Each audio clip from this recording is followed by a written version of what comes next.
Hey everybody, it's Jordan Rehart with the Jackson County Visitor Center. I'm at Salt Creek Winery in Freetown today, where we're going to learn how to pair a wine with Thanksgiving or Christmas or any holiday meal. So stick around, and you don't want to miss exactly how to pair the perfect wine with your meal to make your holidays that much better. All right, and we're here in the tasting room at Salt Creek Winery in Freetown. We're here with Susan, who works here at the winery, and she's going to walk us through exactly how to make your holiday extra special by pairing up some of your favorite holiday foods with a corresponding wine, and also just some other fun information as you all gather for the holidays this year. So Susan, let's get started. What do we want to talk about with wine and with family gatherings and pairing it with meals and such? Well, the most important thing is that we want the wine to complement the food, not compete with the food. A lot of people think about red versus white, and that's not completely wrong, but it's kind of limiting. So it's better to think about the body of the wine and use that as your reference point. So the body of wine refers to its viscosity, its thickness, how it feels in your mouth. Think of skim milk versus whole milk versus cream. You can also think of it as the boldness of flavor. So if you're having a light wine, you would want to pair that light bodied wine with your turkey or really poultry of any kind. Lighter wines would be a Catawba, Riesling. You could even do something like a Chenin Blanc. If, however, you've smoked your turkey or you've done a dry rub with some significant flavor to it, then you might want to shift a little further down that body scale to a Chardonnay, which is our classic white. That would be a good pairing. If you're having the classic ham, then you want to shift into the medium-bodied wines, or even the fruit wines like plum or black currant. Those would pair beautifully.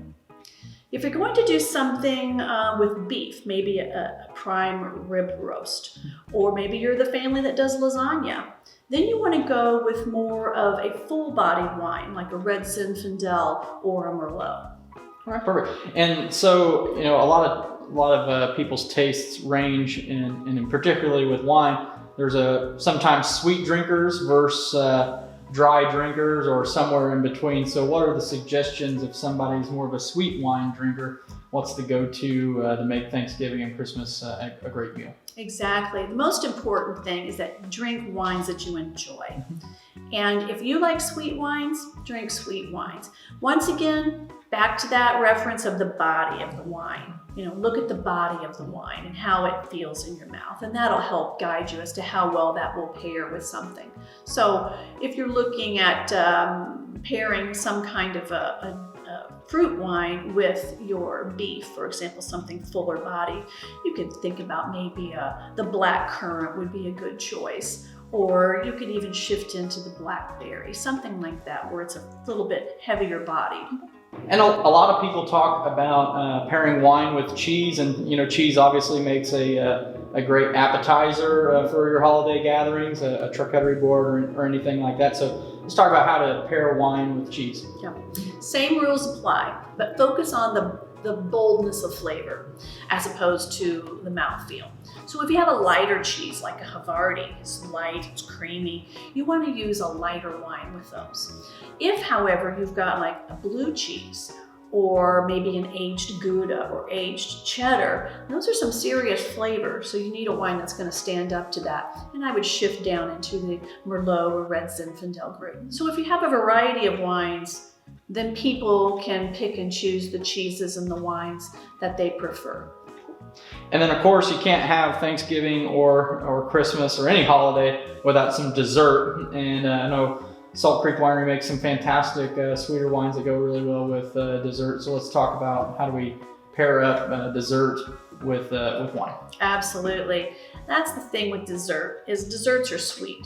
So you want to, once again, go with a sweet wine here. If you're having the apple pie or traditional apple pie, I think our Cayuga White would be a great choice. It already has hints of apple in the finish. If you're shifting down maybe to a pecan pie or perhaps something with chocolate, then you want to think about things that pair well with those, like a red raspberry, which is a perfect match for chocolate. And our Sweet Revenge, which is a port style wine, would be amazing with either anything chocolate or that pecan pie. And Susan, you seem like somebody really well versed in all these things. Do you have any great suggestions for a fun holiday drink? One of my favorite holiday drinks is, it's beautiful and it's festive, so get a champagne flute. Our blackberry wine halfway. Top it with some sparkling water or club soda, and then have some frozen berries, which you can find in the store very easily, and drop those in there. Maybe a little bit of lemon peel. Not only does your drink stay cool, but it's very pretty and a great start to the festivities. All right, cool. Well, that's it. Now you know how to pair that wine to make your holiday a success and a great dinner. Thank you so much, Susan, for sharing all of your knowledge here with us, and best of luck to Salt Creek Winery this holiday season. Thanks. Hope everybody come out and see us.